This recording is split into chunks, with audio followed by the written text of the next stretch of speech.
Good morning, welcome to exam today 15 July 2026 Delhi current affair. છેલ્લે સુધી video સાથે બની રહેજો. કરંટ અફેર્સ ઇમ્પોર્ટન્ટ ટોપિક છે, દરેક એક્ઝામમાં પ્રશ્ન પૂછવામાં આવે જ છે. ટોપિક પર આવીએ. ક્વેશ્ચન નંબર 1 છે, ખાનગી શાળાઓની ફી નિયંત્રણ સંબંધિત સુધારા વટહુકમ ક્યાં મંજૂર કરવામાં આવ્યો છે? તો રાઈટ આન્સર છે મિત્રો આમાં પંજાબ રાજ્યમાં. પ્રાઇવેટ સ્કૂલ્સ પોતાની મનમાનીથી ફીસમાં વધારો કરતી હોય એના માટે હવે બિલ લાવવામાં આવ્યો. વાર્ષિક ફીસ વધારીને 5% સુધી મર્યાદિત કરવામાં આવ્યું છે. બરાબર, જો કોઈ શાળાએ પાછલા 3 વર્ષમાં 15% કરતાં વધુ ફી વધારી હોય તો વધારાની રકમ વાલીઓને પરત કરવી પડશે. પંજાબનું કેપિટલ છે ચંડીગઢ, સીએમ છે ભગવંત માન, રાજ્યપાલ છે ગુલાબચંદ કટારિયા. હાલમાં સાહિત્ય એકેડમી પુરસ્કાર વિજેતા પુમાનીનું નિધન થયું છે. તેઓ કોણ હતા? તો મિત્રો એક લેખક.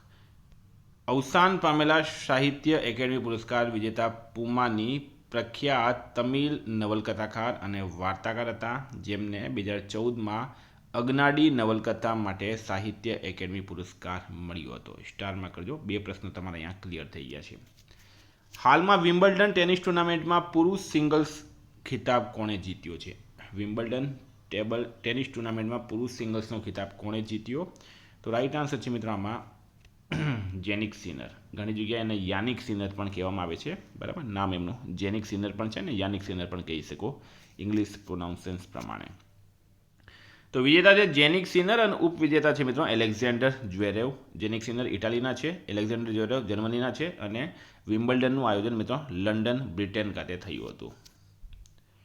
મુખ્યમંત્રી ભૂપેન્દ્ર પટેલ વાઇબ્રન્ટ ગુજરાત રિજનલ કોન્ફરન્સની 4થી આવૃત્તિનું ઉદ્ઘાટન કયા શહેરમાં કર્યું? તો એ વડોદરા શહેરમાં કરવામાં આવ્યું છે. બરાબર, આના પહેલાં રાજકોટ, મહેસાણા અને સુરતમાં પણ આનું આયોજન કરવામાં આવ્યું હતું. વડોદરામાં GSFC યુનિવર્સિટી ખાતે આનું આયોજન કરવામાં આવ્યું છે અને આ 4થી આવૃત્તિ છે. બરાબર, ગુજરાત રિજનલ કોન્ફરન્સની પહેલાં મહેસાણા, રાજકોટ અને સુરતમાં યોજાઈ ગઈ હતી.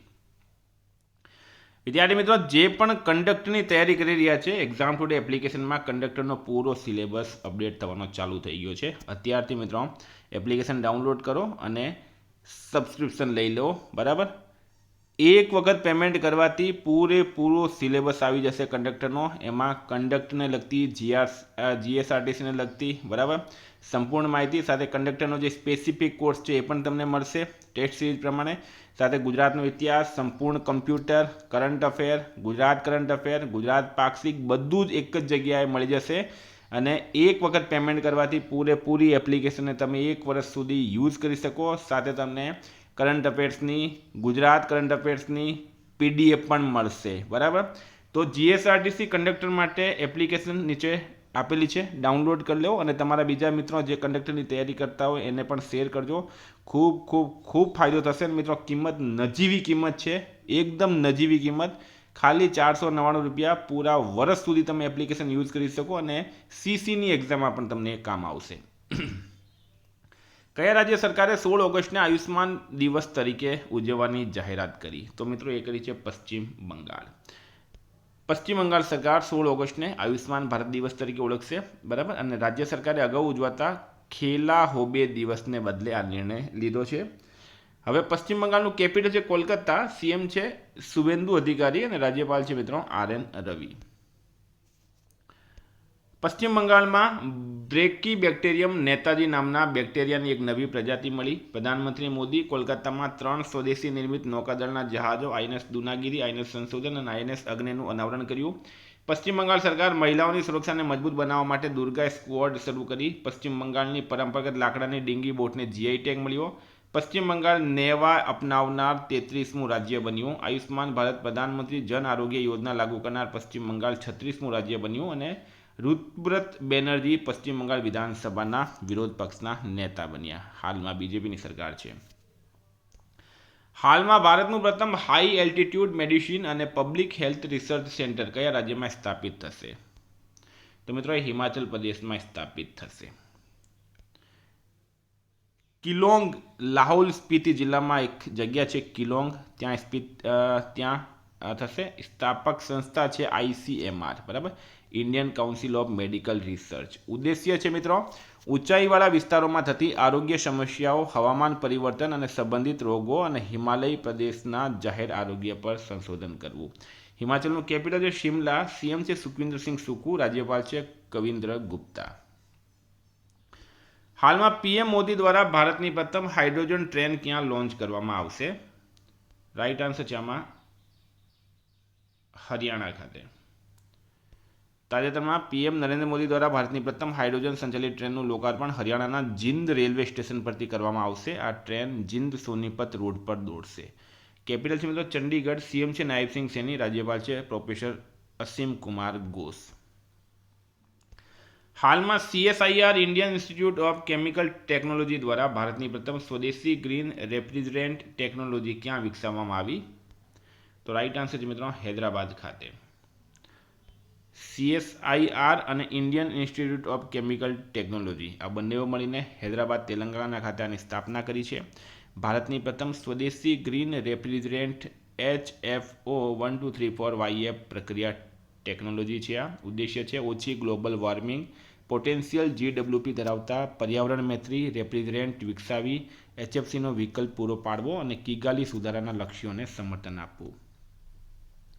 હાલમાં સેન્ટ્રલ વિસ્ટા પ્રોજેક્ટનું નામ બદલીને શું રાખવામાં આવ્યું છે? તો મિત્રો કર્તવ્ય ભવન. બરાબર.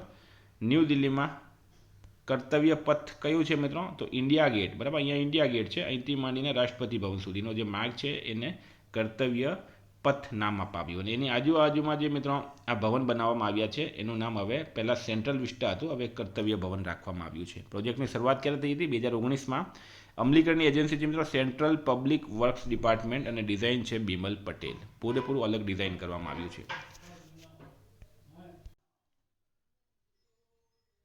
હાલમાં અમદાવાદ શહેરના નવા પોલીસ કમિશનર તરીકે કોણે ચાર્જ સંભાળ્યો? તો મિત્રો અમદાવાદના નવા પોલીસ કમિશનર બની ગયા છે અનુપમસિંહ ગેહલોત. બરાબર. અનુપમસિંહ ગેહલોત રાઈટ આન્સર છે. કયા દેશમાં બ્રાહ્મી લિપિવાળી 2000 વર્ષ જૂની વીંટી મળી આવી છે? તો બ્રાહ્મી લિપિવાળી 2000 વર્ષ જૂની વીંટી ક્યાં મળી આવી? પ્રશ્ન એમ છે. રાઈટ આન્સર છે આમાં થાઈલેન્ડ ખાતે. થાઈલેન્ડના પેચાબુરી પ્રાંતમાં આવેલા ડોન યાઈથોંગ પુરાતત્વ સ્થળેથી લગભગ 2000 વર્ષ જૂની 2 સોનાની વીંટીઓ મળી આવી. તેમાંથી એક વીંટી પર પ્રાચીન ભારતીય બ્રાહ્મી લિપિમાં શિલાલેખ કોતરાયેલો છે. કયા રાજ્યના શેરિંગ ચોડેને માઉન્ટ એલ્બ્રસ પર વિજય મેળવ્યો? શેરિંગ ચોડેને માઉન્ટ એલ્બ્રસ પર વિજય મેળવ્યો.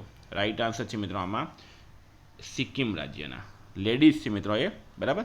સિક્કિમની પર્વતારોહક છે. તેમણે રશિયામાં આવેલા યુરોપના સૌથી ઊંચા માઉન્ટ એલ્બ્રસ જેની ઊંચાઈ 5642 મીટર પર સફળ વિજય મેળવ્યો છે. 7 સમિટ્સ ચેલેન્જનું બીજું સફળ શિખર છે. અગાઉ તેમણે માઉન્ટ કિલીમંજારો પર પણ ચડાઈ કરી હતી. 13 હાલમાં ઇટાલીના લોનાટોમાં આયોજિત ISSF શોર્ટગન વર્લ્ડ કપ 2026માં ભારતીય શોર્ટગન શૂટર નીરુ ઢાંડાએ કયો મેડલ જીત્યો? ગોલ્ડ મેડલ જીત્યો છે એમણે. આયોજન થયું છે ઇટાલીમાં લોનાટોમાં. હાલમાં ભારતે આંતરરાષ્ટ્રીય ફિઝિક્સ ઓલિમ્પિયાડ 2026માં કયું સ્થાન મેળવ્યું છે? પ્રશ્ન છે. તો રાઈટ આન્સર છે મિત્રો આમાં ભારત સંયુક્ત રીતે પ્રથમ સ્થાને રહ્યું છે. આયોજન થયું છે બુકારામંગા કોલંબિયા ખાતે. 87 દેશોએ ભાગ લીધો છે. તમામ 5 વિદ્યાર્થીઓએ ભારતના ગોલ્ડ મેડલ એટલે કે ભારતે 5 ગોલ્ડ મેડલ જીત્યા. ચીન, કઝાકિસ્તાન, રશિયા, દક્ષિણ કોરિયા અને તાઇવાન સાથે સંયુક્ત રીતે વિશ્વમાં પ્રથમ નંબરે ભારત રહ્યું છે. મિત્રો ભારતની વાત થઈ તો અમદાવાદમાં આયોજિત ABC મેન્સ વોલીબોલ કપ 2026માં ભારત બ્રોન્ઝ મેડલ જીત્યો. હેલિના મિસાઇલ ભારત દ્વારા વિકસાવવામાં આવી હતી. ભારત AITIGA સંયુક્ત સમિતિની બેઠકનું આયોજન કરી રહ્યું છે. વર્લ્ડ હાઇડ્રો પાવર આઉટલુક 2026 મુજબ સ્થાપિત હાઇડ્રો પાવરમાં ભારત 5મા ક્રમે છે. સંયુક્ત રાષ્ટ્ર દ્વારા જાહેર કરાયેલા SDG સૂચકાંક 2026માં ભારત 94મા ક્રમે છે. ISSF જુનિયર વર્લ્ડ ચેમ્પિયનશિપ 2026માં ભારત મેડલ રેલીમાં ટોચ પર રહ્યું છે. ભારત પરમાણુ ઉર્જાથી ચાલતો હાઇડ્રોજન પ્લાન્ટ શરૂ કરનાર વિશ્વનો પ્રથમ દેશ બન્યો છે. શેખ હમાદ બિન ખલીફા અલ થાની જેમનું હાલમાં 74 વર્ષની ઉંમરે નિધન થયું તેઓ કયા દેશના હતા? તો મિત્રો એ કતર દેશના શેખ હતા. 74 વર્ષની ઉંમરમાં એમનું નિધન થયું છે. આપણે એમને શ્રદ્ધાંજલિ આપીએ. 16 છે હાલમાં 1 કલાકમાં 361,000 છોડ વાવીને ગિનીઝ વર્લ્ડ રેકોર્ડ ક્યાં બનાવવામાં આવ્યો? તો રાઈટ આન્સર છે અમદાવાદ ખાતે. અમદાવાદ મ્યુનિસિપલ કોર્પોરેશન દ્વારા ભાડજ વિસ્તારમાં માત્ર 1 કલાકમાં 3.61 લાખ રોપાઓ વાવીને ગિનીઝ વર્લ્ડ રેકોર્ડ બનાવવામાં આવ્યો. મિયાવાકી પદ્ધતિ વિવિધ સ્થાનિક પ્રજાતિના રોપાઓનું વાવેતર કરવામાં આવ્યું છે. તો વિદ્યાર્થી મિત્રો, આ હતા કરંટ અફેર્સના પ્રશ્નો. વાત કરીએ રિવિઝનની. 14 જુલાઈ 2026 આપણે આવી ગયા રિવિઝન પર. હાલમાં આંતરરાષ્ટ્રીય રોક દિવસ ક્યારે ઉજવવામાં આવ્યો? 13 જુલાઈ રાઈટ આન્સર છે. એશિયાના સૌથી મોટા એર શો એરો ઇન્ડિયા 2027ની 16મી આવૃત્તિ બેંગલુરુમાં યોજાઈ. ભારત અને કયા દેશે હોકીમાં રમતગમત ભાગીદારીના 100 વર્ષની ઉજવણી કરી? ન્યૂઝીલેન્ડ રાઈટ આન્સર છે. ગુજરાત અને કયા રાજ્યો વચ્ચે નર્મદા એવોર્ડ લાભાર્થીની બાકી ચૂકવણી નિકાલની ઐતિહાસિક સમજૂતી થઈ? રાજસ્થાન, મહારાષ્ટ્ર, મધ્યપ્રદેશ.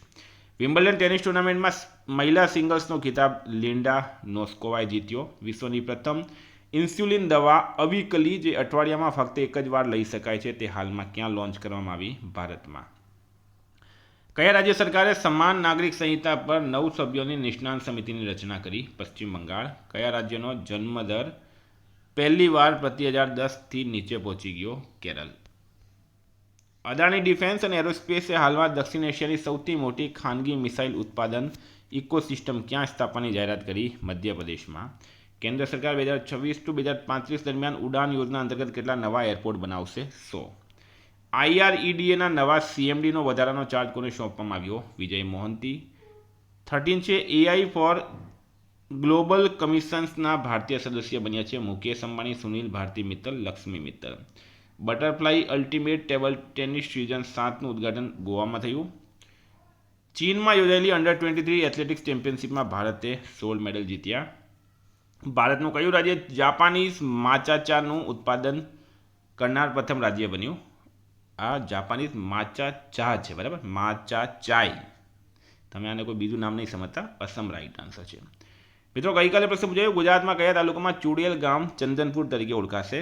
માંડવી રાઈટ આન્સર હતું. આજનો પ્રશ્ન છે, ભારતમાં માથાદીઠ આવકના રેન્કિંગમાં હાલમાં કયું રાજ્ય ટોચ પર રહ્યું? એનો જવાબ તમારે કમેન્ટ બોક્સમાં જણાવવાનો.